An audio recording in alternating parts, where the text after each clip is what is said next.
Good morning and welcome to IPMG's Professional Development Workshop for Friday, February 17th. My name is Lana Hunt and I'm the Director of Training and Outreach at IPMG. Today we're very excited to welcome Brian Norton, who is the Director of Assistive Technology at the INDATA Project at Easter Seals Crossroads, and he's going to be sharing information with us regarding the INDATA Project. But before I formally introduce Brian, I would like just to share a few housekeeping items with you. As always, this training has been approved for one Advocare external training credit. And if you are a case manager that is attending today, you will receive an attendance certificate if you are logged on via the computer or your mobile device.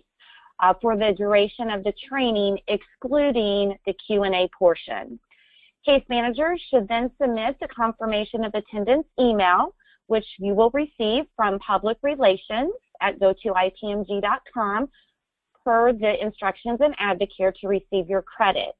We send those out typically within 2 business days of the actual workshop, but if for some reason you do not receive that email within 2 business days, please feel free to contact us at customerservice@go2ipmg.com.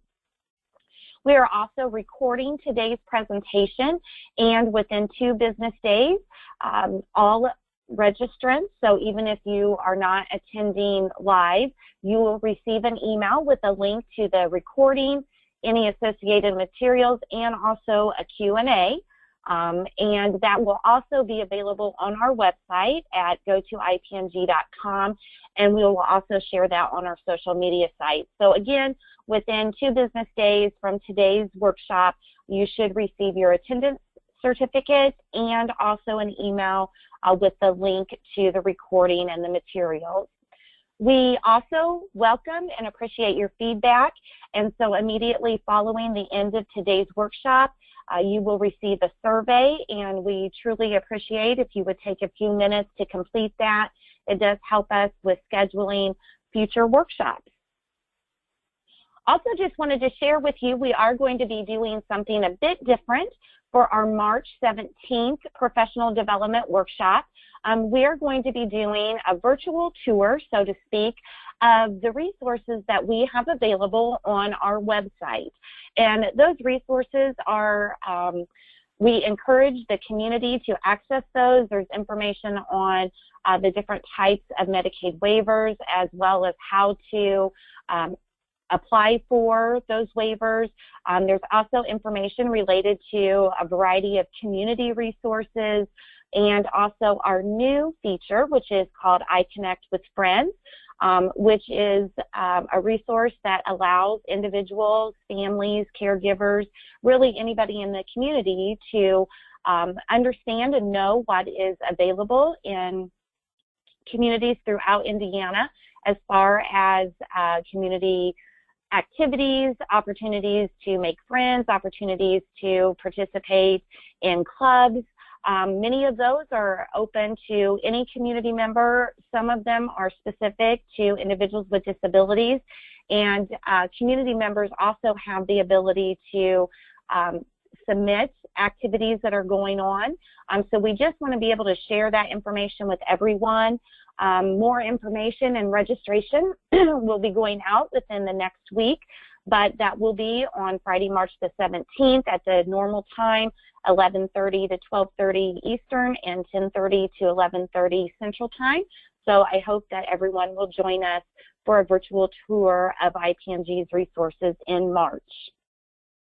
So now I'm going to introduce to you Brian Norton.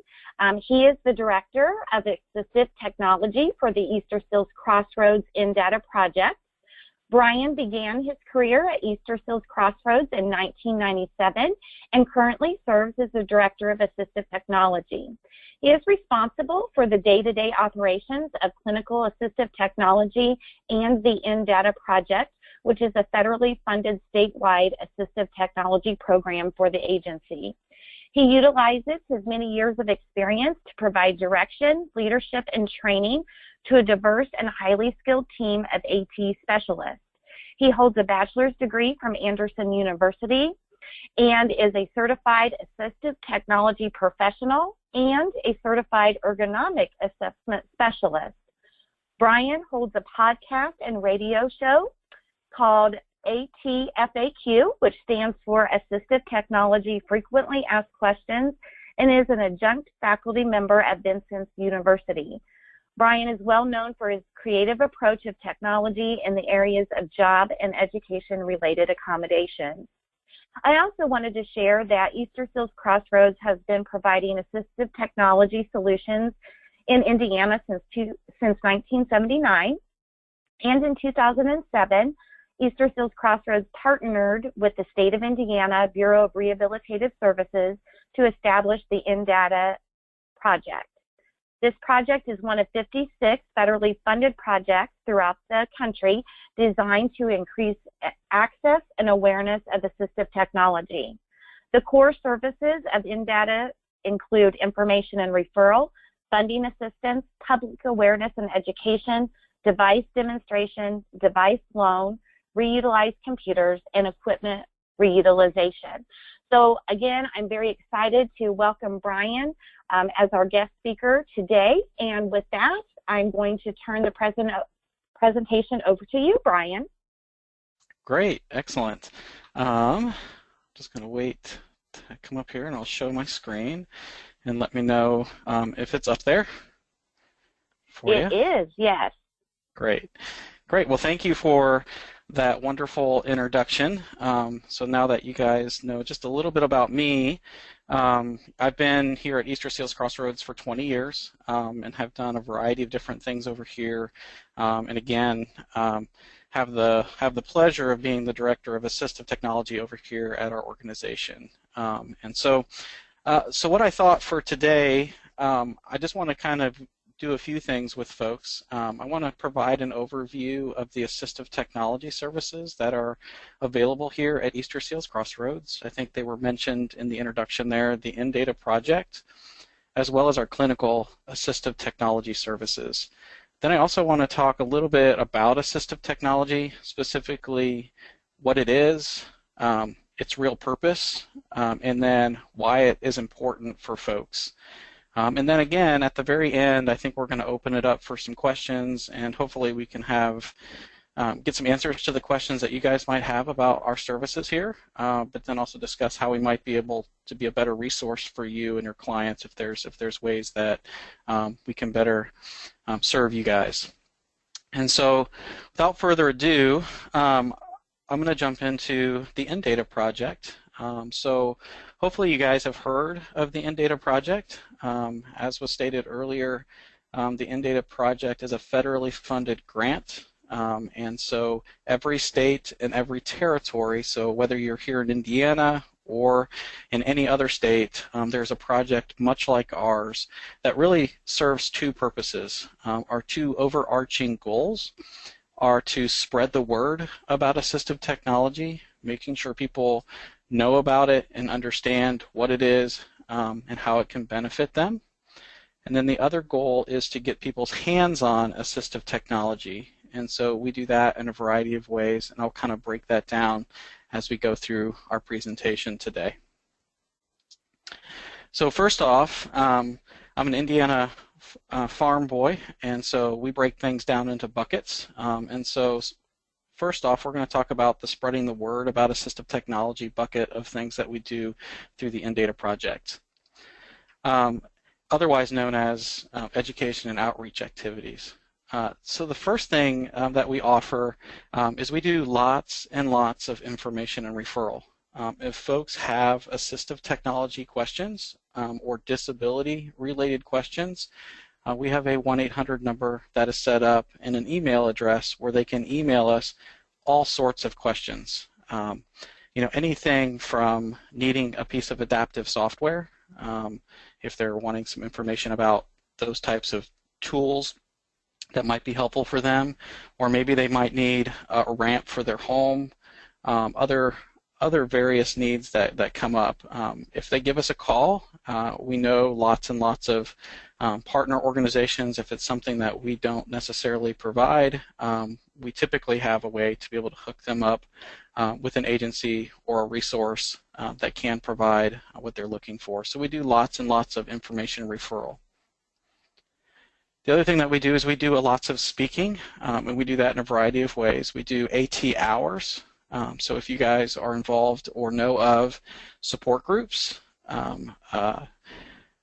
resource fairs, or other disability-related conferences, oftentimes we will be there representing assistive technology for the state of Indiana. And so we do that with AT hours. We provide just information about our particular program, and then we take assistive technology around with us to get people's hands on it so that they can touch it, feel it, and experience it during that time. We do lots of guest lecturing, have lots of OTs, PTs, speech therapists who are graduating from schools, and so we go and guest lecture at many of the universities and colleges here in Indiana. We also offer full-day trainings, and much like what you're doing today with this webinar, 4 to 5 times each year, we provide full-day trainings on assistive technology and typically some sort of a disability-related topic. So for this year, next week Friday, we are doing a full-day training on assistive technology for persons who have visual impairments and or who are blind. In April, we are doing assistive technology for students transitioning from high school to college. And we are also in June doing one of our most popular ones. This is one that we do every year. It's Assistive Technology 101. And that is really a full day of basically show and tell. So we bring lots and lots of equipment up front. We hold it up, we tell folks what it is and how it works, and then we pass it around the conference room and let folks get their hands on it. We also then have one coming up in August. It's Assistive Technology and Autism. And so if you are interested in our full-day trainings, you can go to our website. That is eastersealstech.com. They're absolutely free. There's no cost to attend them. If you attend in person, we do feed you lunch free of charge as well. And those are typically rich with content and information regarding assistive technology and those different types of topics. If you aren't able to make it here to Indianapolis, so they're hosted here at our facility here in Indianapolis. If you're from here, we're at 46th and Keystone, just northeast of the fairgrounds. And that's where we host those, but we also stream those live, and so you can attend online as well and receive information. Other ways that we do information and outreach and education, we do lots of social media. Every day we post content to the web. We do a series of blog posts about all sorts of topics. We do YouTube tech tip videos, so we take a look at a specific piece of assistive technology, be it software, maybe an app, maybe a piece of hardware, and we do short 2 to 3 minute videos talking about what it is, how it works, and who it would be helpful for. We're very active on Facebook, Twitter, Pinterest, and LinkedIn as well. And then, as mentioned before, we also do podcasts. We have 3 of the most popular podcasts on assistive technology in the country. And so those would be AT Update, Accessibility Minute, and ATFAQ. AT Updates, just information and news about what's happening in the world of assistive technology today. Accessibility Minute is what it says. It's just a minute long, and it's a fast-paced information about a particular product or item that's surrounded in assistive technology. And then ATFAQ is a place where folks can call in and ask their questions regarding assistive technology. And then we, as a group here at Easter Seals Crossroads, sit around and try to answer those questions as best we can. So it stands for Assistive Technology, Frequently Asked Questions. We do lots and lots of information and outreach. All that to say is if you guys have questions about devices, about technology that your clients and consumers would benefit from, let us know, and we will try to be as helpful as we can and providing you information or resources to be able to get your hands on that technology. The next thing that we're going to talk about is getting people's hands on assistive technology. So we're going to look at that bucket now. And we do that in a variety of different ways. One of the most helpful ways that we do that is we do device demonstrations and we have a lending library. We are a statewide program, so we serve the entire state of Indiana. We're based out of Indianapolis, but we do travel as far as Evansville, up to Maryville, over to Angola, down to Clarksville and Lawrenceburg, over to Richmond and Terre Haute as well. We serve the whole state.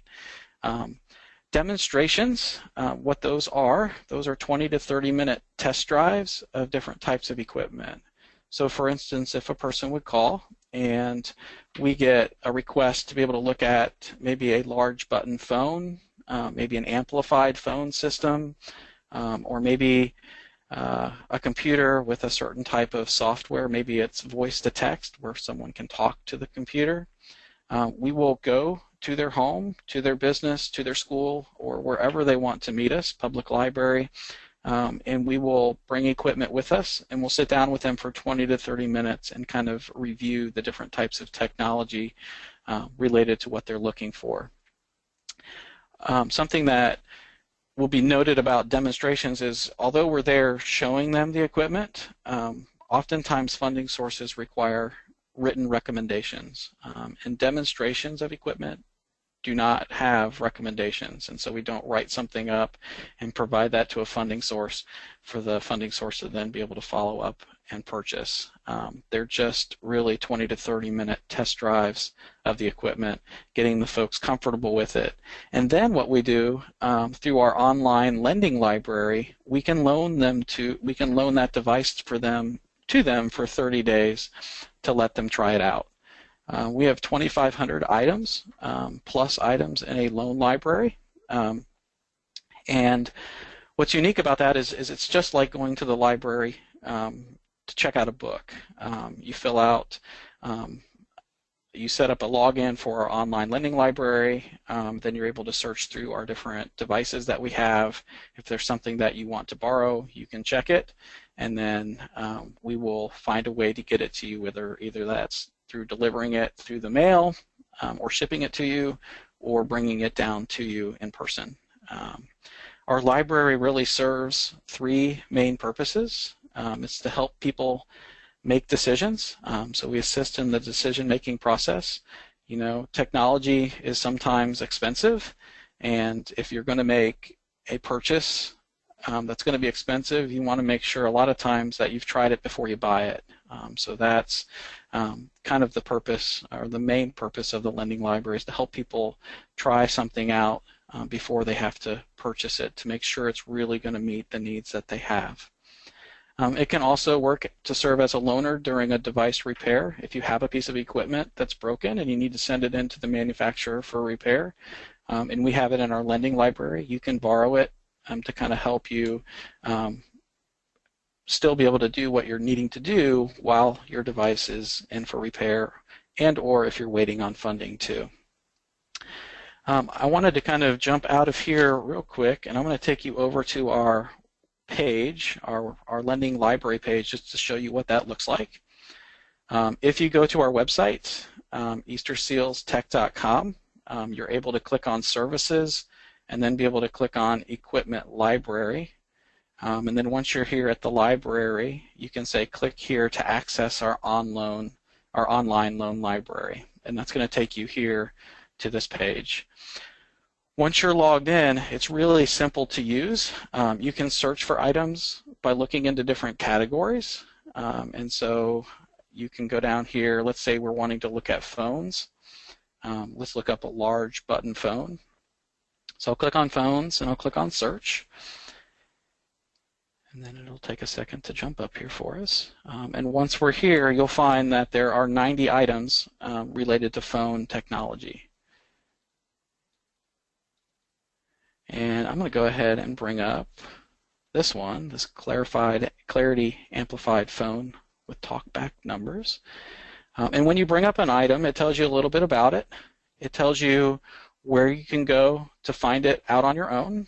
It tells you a little bit about how much it costs and some other important information regarding the technology itself. All you have to do is go ahead and bookmark that item. So if I come back out and go back a page, I'll go ahead and bookmark an item. And that's going to show up on the left-hand side here as something that I've bookmarked. I'm going to go ahead here and go to my bookmarked items now, and I can just say request a loan. And when I request a loan, that sends an email to our equipment loan library specialist, and then they would be able to then help you facilitate getting the equipment to you, setting up a demonstration if you want that. It's fairly easy to navigate the lending library, but it's also easy to work through getting it scheduled for delivery and or for a demo as well. So I'm going to jump back here to the PowerPoint and go on from there. Next, I wanted to also mention the INDATA Depot. We also have what we refer to lovingly as the Depot. In that program, we take donated equipment. And so we take in donated computer systems, and then we will wipe them of all previous data. So in this world of security and personal data that's out there on many, many different devices, we actually will take those donated computers and wipe them to the Department of Defense standards. And then we will refurbish them and make sure that they have kind of a benchmark of processing speed and memory on the computer. We'll install a fresh copy of Windows 10 and then also a brand new copy of Microsoft Office. And then we give those away to folks with disabilities in the state of Indiana. So the two requirements to receive a recycled computer system is to have a documented disability and to be able to live in the state of Indiana. And so it's a great program. We give away about 160 computers a year to folks, and those are desktops and laptops, a whole variety of different equipment. We also do various assistive technology recycling as well, mostly video magnifiers, which is viewed there on the screen. Those are that's equipment for folks who have low vision to be able to kind of make printed materials much bigger so that they can see them and more easily read them. Not only just read them, but also fill them out if it's a form or something that they have to sign, maybe an application. They can fit that underneath the screen there. It comes up in large print, and then they can then view it and fill that out.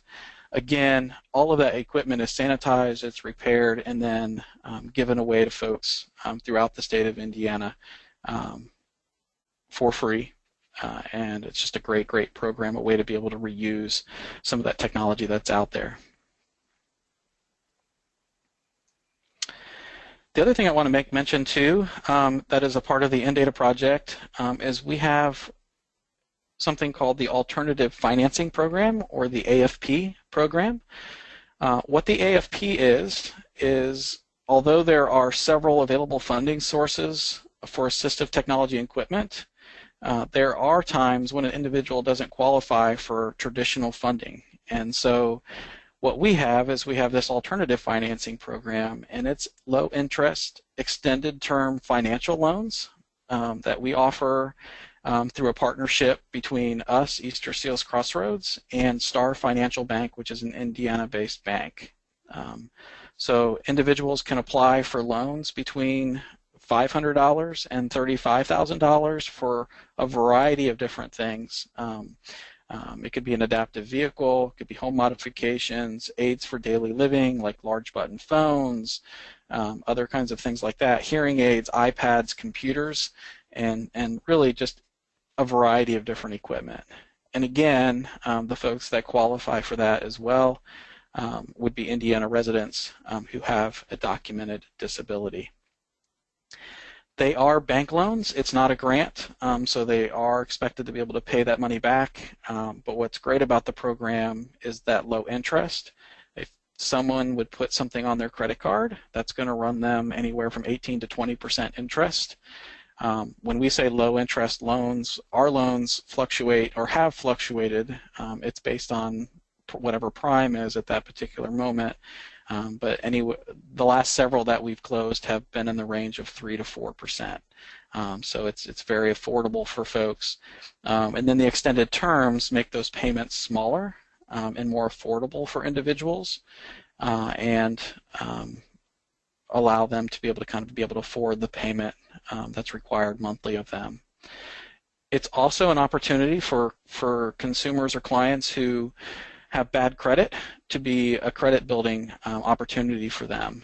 So not only would they benefit from the equipment that is able to be purchased, but they also have the ability to build credit, which is sometimes difficult. With bad credit, it's hard to borrow money and be able to afford the things that you need and require. And so they can certainly build credit this way as well in a more affordable fashion. The next thing I want to do is I want to talk briefly about our clinical program. Our clinical program is kind of the hallmark of our services. I think it was stated earlier, we've been providing services since 1979, and we started off through a series of VR or vocational rehabilitation grants. The first one was a blind services grant where we took individuals who were blind and visually impaired, helped teach them how to become computer programmers, and then place them competitively into the workforce in that field. Then we also expanded our program with a rehab engineering grant and a workplace accommodations grant where we did low-tech assistive technology and workplace accommodations for individuals.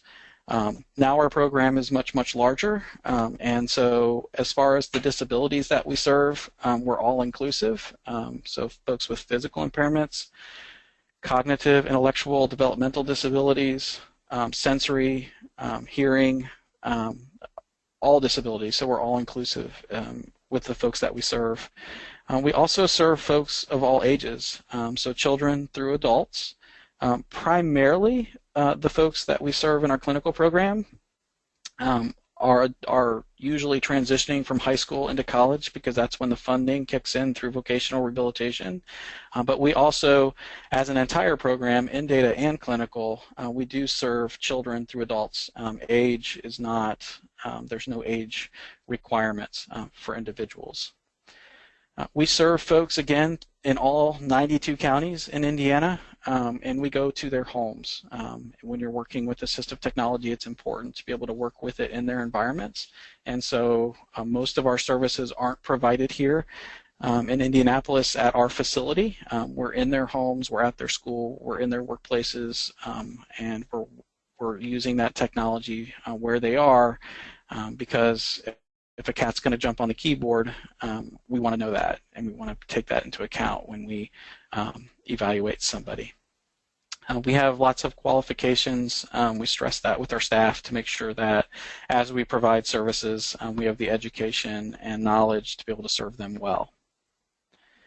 The services that are provided in clinical assistive technology, evaluations and consultations. An evaluation is typically 4 to 6 hours and will result in a detailed and structured report that involves recommended equipment, training, and other services.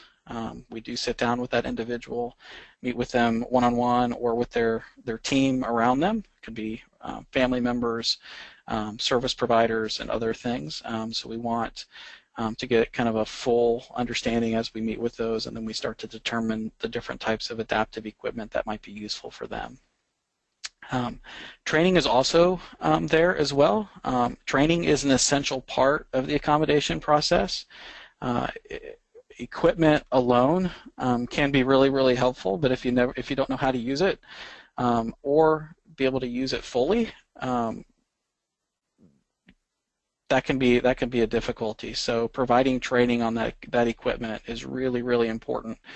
We provide training not only on site with folks, which is really the majority of the time, But if folks require it, we also provide instruction online as well. And then we also provide support. We have a 24-hour technical support line so that users of assistive technology can receive support around the clock. That is not just for our clients. That's for anybody in the state of Indiana. If they have an assistive technology question, they can call those numbers, leave us a voicemail, and typically within 10, 15 minutes, someone is back with them to be able to support them. I would say the majority of the time we can find ways to be able to fix a problem over the phone. If there are situations that require a follow-up on-site visit, then we have to work with that client to be able to identify a funding source to be able to pay for the time for one of our specialists to come out and work with them. But many, many times we're able to fix the issues over the phone. So I kind of maybe took this for granted at the very beginning of the presentations, but I wanted to kind of jump in and talk about assistive technology, what it is, why it's important, and those kinds of things. And so for those that may not know, assistive technology is just really kind of a generic term for devices and modifications that help people overcome or remove barriers created by their disability. And it's important to note it's not just equipment a lot of times. Sometimes it could be a system. It could be a different way of doing something. Anything that you do that helps someone be able to perform a task that they wouldn't otherwise be able to do could fall under the category of assistive technology. It's a very broad, generic term for lots and lots of things and comes in lots and lots of different flavors. Assistive technology, what's the big deal? So for persons without disabilities, technology makes things easier. When I got up this morning, I made a cup of coffee in my coffee maker. I checked my email very quickly on my smartphone. I had my alarm clock get me up this morning. And for me, it just makes my life easier. It helps me get myself organized. It helps me get to places on time. There's lots of good things that technology do for me. But for folks with disabilities, technology really has the opportunity to make things possible that they wouldn't be able to do otherwise. And that's really the big deal with the assistive technology piece of it. The goal of assistive technology and what its purpose is, there are several. The first is to increase efficiency, so the speed at which someone is able to perform a task, or the effectiveness, just their bare bones ability to be able to do something. So efficiency and effectiveness, it's designed to be able to increase that for individuals. Oftentimes it's also to decrease the degenerative nature of a disability. So if someone has low vision and they're required to read lots and lots of documents throughout the year, or books or whatever throughout the day, straining your eyes is going to cause undue strain and stress to be able to read it. So assistive technology can step in and make things bigger for somebody so that they won't have to strain and stress, and it'll decrease that degenerative nature. They may be able to see at a certain level longer because they're not straining or stressing to be able to kind of read things in an uncomfortable way. It also allows people to stay or return to their home or workplace. So the different transitions in life, oftentimes the transition from high school to college is the first thing that folks go to. But the transition later on in life is also an important one. And so assistive technology increases the ability for folks to be able to stay or return to their home, to be able to live independently longer, or to be able to work independently longer. We also look at ways to support or replace skills that might be lost or altered by an illness, disease, or an accident. So if something, a particular skill is something that you're not able to perform anymore, there are times that assistive technology can step in and help you do those things. Also to avoid injury. But ultimately, if there's one purpose, if there's one goal with assistive technology, it's to increase people's independence. We want to be able to help folks be as independent as possible, as long as possible. And so that's the #1 goal that we look at. Assistive technology comes in all shapes and sizes. It's not, I think with the word technology in there, folks tend to think that it's going to cost a lot of money, but there are high-tech, low-tech, and no-tech options for many, many things, and a variety of those are on the screen now. So looking at high-tech would be maybe a voice input system where you talk to a computer or you talk to a device and it does things for you. Maybe a braille system like the one on the far right, that if you're visually impaired or have very low vision and or are blind, you get tactile feedback from a device or a computer. So not just simply having it talk to you, but actually being able to touch and feel as well. Things in the low-tech arena, maybe in the middle there's a typing aid. On the bottom there, in the no-tech area, you've got blocks of wood where you can just raise a desk up or raise a work surface up so that folks don't have to bend over or slouch to be able to kind of operate and work at a particular location. They come in all different sizes and shapes and cost, so it kind of runs the gamut. When you think about assistive technology, it generally falls into 2 categories. So input, when we want to talk about input versus output, those are the 2 different categories. And the input means I'm trying to be able to do something or interact with something, and I need help doing that. So something that's coming from me, and then interacting with something else. And then the output would be when you're working with something and you need it to change what it's doing so that you can then work with it. You need it to be able to blow up information if you're visually impaired. You need it to speak louder or be amplified if you have a hearing impairment.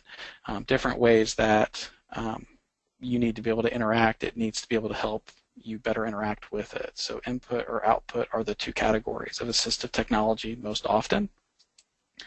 And I'm just going to run through these screens real quick, and we'll get to questions and answers here shortly. These are just different types of equipment. So when you talk about AT equipment for vision impairment, large print keyboards, video magnifiers on the top right, whether they're handheld or desktop, color identifiers, braille displays, barcode scanning. There are lots and lots of different types of equipment for folks with visual impairment. AT equipment for mobility impairments, different types of keyboards, different types of mice, getting access to the computer, typing aids. I mean, there are literally thousands of different keyboards and mice or mobility aids for folks that folks might take advantage of. Assistive technology for learning impairments or learning disabilities. Ways to be able to capture information. So the top left-hand side, that's a Live Scribe pen, which is a digital recorder, and a specialized notebook that allows you to not only record information, so if you're taking a phone message, you can record what's being said on that phone message as you write, and then whatever has been recorded is then linked to your handwriting. There are different colored overlays. Amazingly enough, different colored overlays, people see things differently and are able to pick up on information and learn better when things are in certain color contrasts. And things just help folks get better organized and better prepared. Assistive technology for hearing impairments. Those would be amplified phone systems, alerts. The middle one there is the Clarity Alert Master. So if someone's knocking at your door and you can't hear it, it would be able to pick up on that, and that particular device would probably either flash a lamp or vibrate some way to be able to kind of notify you that something's happening, and then if you go to the device, it'll tell you where that sound is coming from. You have a phone flasher up on the top right-hand side, so when your phone rings, it flashes for you. Different types of hearing aids and personal listening systems to be able to then take sound, amplify it so that you can better hear it. And then assistive technology for play. And assistive technology for play, we do, again, we work with individuals of all ages. And so things like board games that are designed for folks with low vision or for folks who are blind. So that's a large print, but you can also get a braille print, a braille version of many of the board games that are out there. You have different types of play equipment, like different types of activity balls. So the middle one is more of a tactile, doesn't have to, you're able to more easily grip it. Soccer ball that actually will beep, so you know where it is if you've got visual impairments. You have a light aid. Use that a lot for kids who are visually impaired and being able to kind of work on seeing certain types of colors. And then also up there, different types of card games, switch activated toys, and different things like that. All of the equipment that were on those last several slides, those last 5 or 6 slides, those are examples of what you would find in our loan library if you search through it. So in summary, if you guys have assistive technology questions, we oftentimes have answers. There's a way to be able to get in touch with us. You can do that over the phone. Again, that's our information and outreach phone line, information and referral phone line. You can also send us an email at tech@eastersealscrossroads.org, or look at our website, and we have all that information out there as well. So it's going to open that back up to folks for questions. Is that? Thank you, Brian. That was wonderful information. I'm sure that it's very helpful to those of us that were listening, and be able to share that with others that were not able to join today. So I will go ahead and take a look at the questions. And then if you want to provide some responses, that would be great. Sure. There is a question asking, typically, what are funding sources for assistive technology? So in your experience, what are types of funding sources?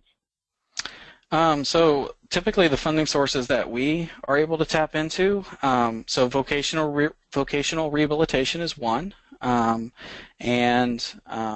they typically get involved second semester of an individual's junior year of high school, and into that transition process. There is a new initiative which is changing that a little bit. It's called Pre-Employment Transition Services, so they're getting to students earlier than their junior year nowadays. So that's definitely an option. We do occasionally find funding through insurance companies, however that's rare. Sometimes Medicaid, however that's rare.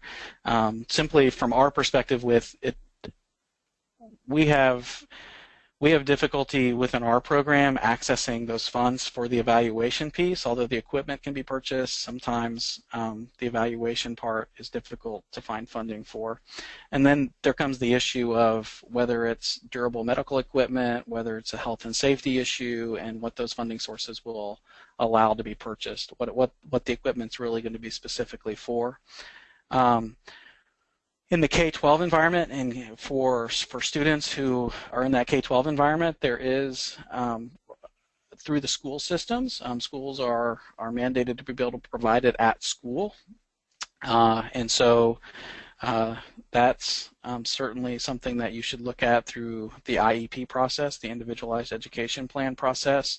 Other funding sources as you get older, the VA, we've done things with workman's comp. I mean, there's just a variety of different funding sources, and depending on what your situation is, and depending on the different organizations that you've been involved with, that is oftentimes something that we kind of vet individually with folks to be able to figure out what are the best places for us to contact. So if you guys have funding questions, feel free to give us a call, and we can see what we can do to figure out what might be the best options for you. Ultimately, our AFP project, the Alternative Financing Project, you will run into situations where there just isn't an appropriate funding source, or a funding source where folks are eligible for, and then they can apply through our AFP program for funding on their own. Okay, great. The next question, kind of a two-part. One is, what is the most popular item that you typically loan out, and are there typically waiting lists for the free technology? Yeah, so the most popular items that we loan out of our library are oftentimes video magnifiers. And so video magnifiers are those things that blow up printed materials for folks who have low vision. And those come in a variety of different shapes and sizes. Some of them are desktop, some of them are handheld, so you can carry them around with you. So those are really popular items. We also do send out many personal listening systems. So if you are hard of hearing, there are devices that will capture sound in your environment and then amplify it. And so those are pretty popular as well. We also do lots and lots with augmentative communication devices. And so folks borrow those a lot of times if folks aren't able to speak on their own or need help speaking. There are devices that will do speech generation for you, so they'll generate speech for you and talk for you. So we do lots of those devices as well. Thank you. And then the waiting lists are the waiting lists aren't that long. I would say there's maybe one or two folks in front of you at any given time. But for many things there isn't a waiting list at all. Great. We actually have several people inquiring on how they could donate equipment. Mm-hmm. What is the process for making a donation of equipment? Yeah, so if you are interested in donating equipment, you can give us just a call at our main number there, that 888-466-1314, and then we will put you in touch with Alvin Alviar. He's in charge of our depot, and he coordinates the pickup and receipt of that type of equipment. Great. Mm-hmm. Also, in regards to the recycling program, does that program provide tablets in addition to computers, like iPads or those types of things? Yeah, we do accept tablet devices. In fact, I think earlier this year we had a donation of 50 iPads, and so if folks are requesting those, we do have some of those. Again, this program is based on the donation, so depending on what we have in our inventory at any given time is based on the donations that we receive. So, but we do tablets, we do other types of devices. If it's something that we can't use, we will recycle it. We have some relationships with some green recycling companies here in Indiana that take the stuff that we can't use and that isn't usable anymore, and they'll shred it for us and dispose of it in a green way. So, but yeah, in answer to that question, yeah, we do. We also give away tablets and things like that when we have those in our inventory. All right. Someone is asking, and I believe what they're asking is if the loan or the low interest loan program that you have,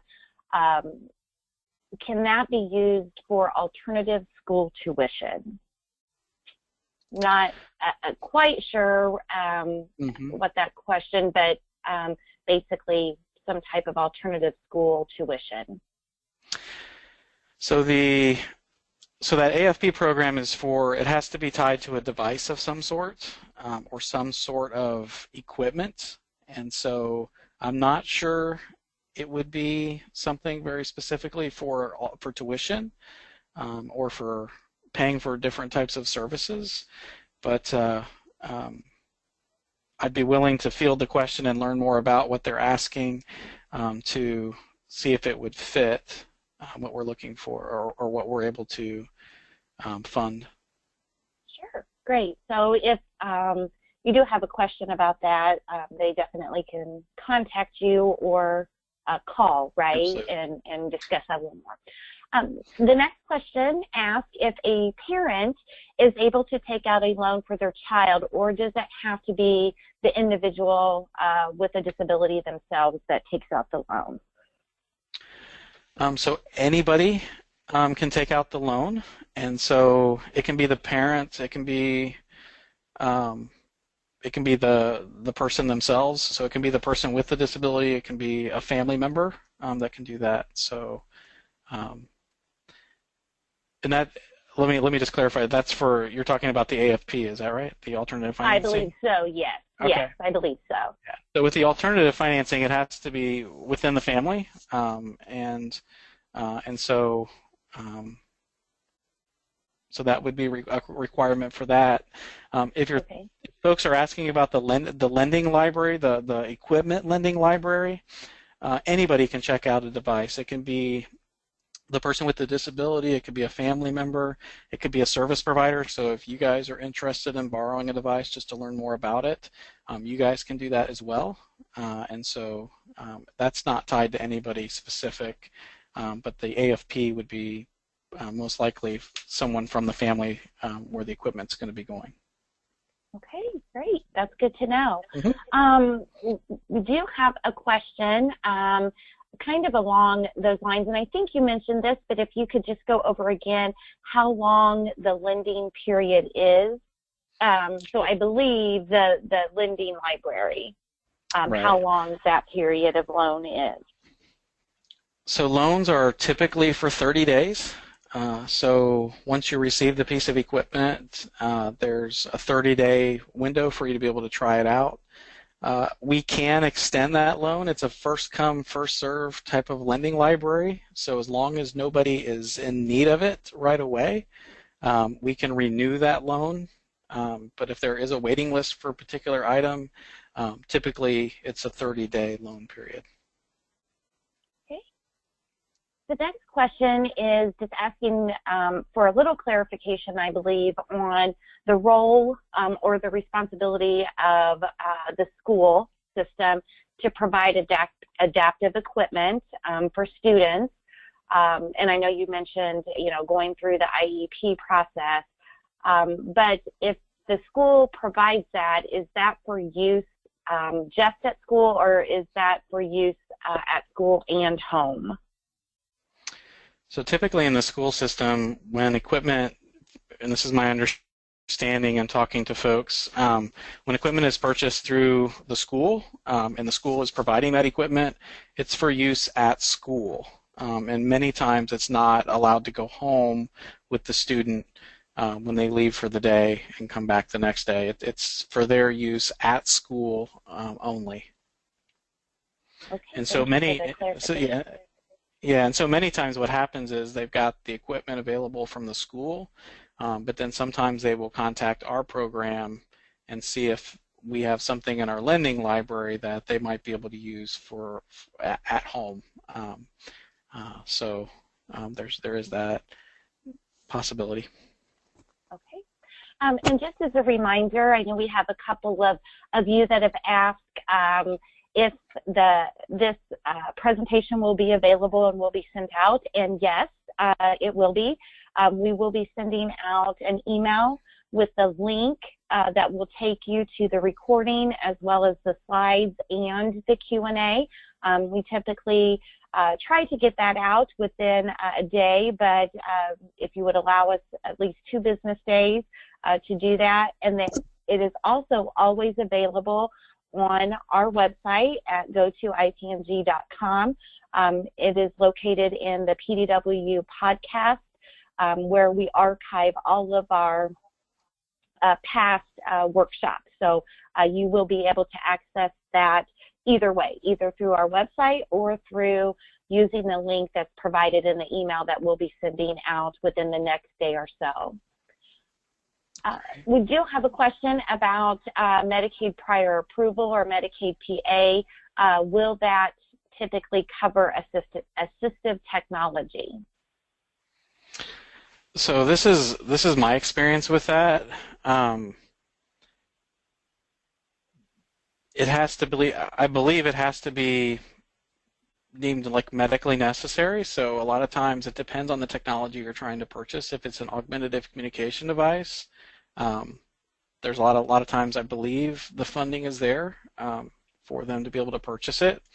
But if it's for something that's not looked at as medically necessary, perhaps computer access or other things, then maybe not. And I know I probably get a few calls a month from different case managers about a particular situation where there needs to be equipment provided.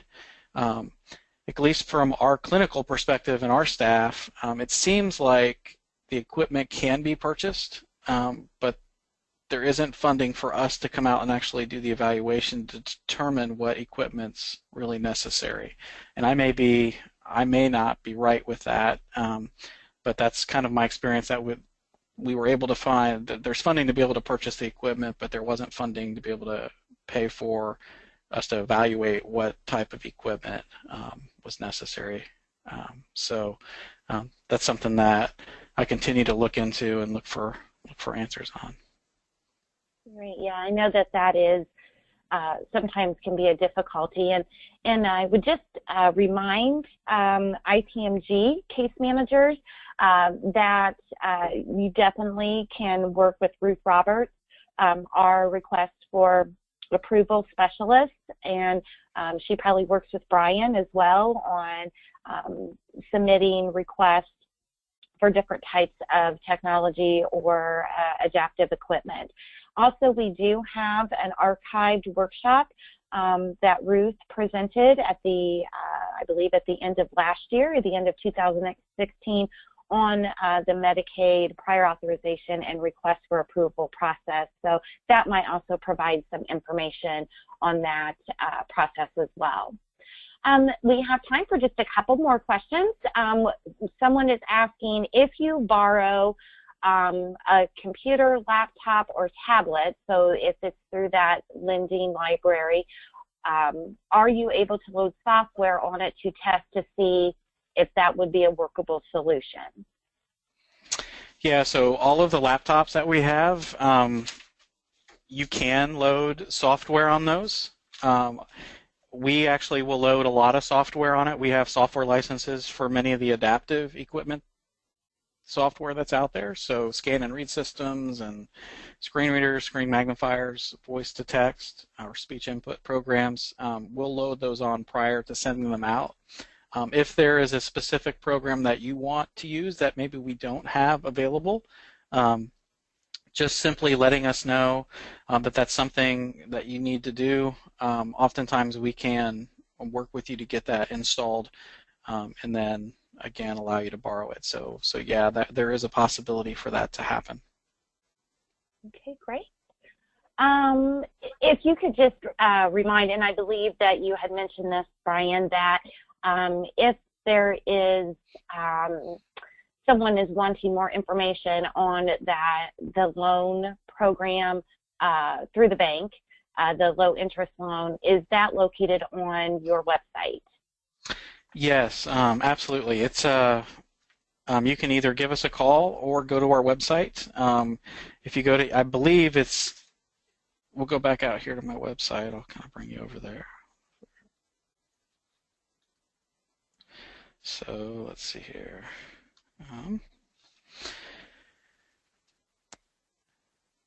So if you go to our website and you go under services, and there's something called AT funding. If you click on AT funding, it'll take you to the page where you can find out about our AFP, who qualifies for it. You can download the application for it, and take a look at it there. So if you go to our website, eastersealstech.com, and then you can put /funding. It'll take you directly to the page that you're looking for. Okay, great. The next question is very interesting, but someone is asking that they have heard that there's been recent information about adaptive flatware for assistance with dining, and is inquiring if there are any of those types of items in the lending department. Yeah, so we do all sorts of, not just the technology side, where you're talking video magnifiers and computers and tablets and things like that, but we also do lots with aids for daily living. And so we have a variety of different adaptive, utensils, adaptive flatware for use with eating. So yeah, we do have those things available as well. Great. Mm-hmm. The next question is asking for families that are interested in looking at technology or adaptive equipment or modification assistance, should they contact VR first or you to kind of discuss those possibilities? They can certainly contact us anytime, and we'll talk to them. We'll find out more about their situation and figure out what may be an appropriate funding source. If they're within that age group that VR works with, I would certainly give them a call and work to become eligible with folk rehab, because oftentimes they do step in and they will pay for accommodations as long as it's vocationally there's a vocational goal that it's tied to. So I would say, maybe giving us a call first, we can talk about your situation and then identify, whether it's a good time yet or not to talk to voc rehab would be an option there. I believe we have time for one more question. Okay. This case manager is stating that she is working with an individual who is a child, and they are requesting an iPad to assist with development of communication skills, and wants to be able to use this in his home. Should they contact you to be able to discuss options or different type of programs that could assist with obtaining an iPad, and what types of programs are available on the iPad or apps on the iPad? Sure. So because it's communication related, that may require an augmentative communication specialist to meet with those. We do have a person here on staff who provides augmentative communication evaluations, and then works with folks through the funding process to be able to get their devices. So that's certainly someone we can hook you up with. As far as iPads and the different types of apps that are out there for communication, there are many, many different types of apps. A few of them I'll just kind of throw out to you that might be something worth looking at. There's one called Verbally, VERBALLY. There's also one called Proloquo to go, and then so it's Proloquo, PROLOQUO, the number 2, GO, go. And then there's also one called Proloquo for Text. There's another one called Touch Chat HD. I believe just about every manufacturer of an augmentative communication device has a particular app that will not only work on their dedicated devices, but also on a tablet type of device. And so there's probably 20, 30 different apps out there that help with language development and communication. Thank you. I would just like to encourage everyone. I know there's a couple of questions that I think everything that has been asked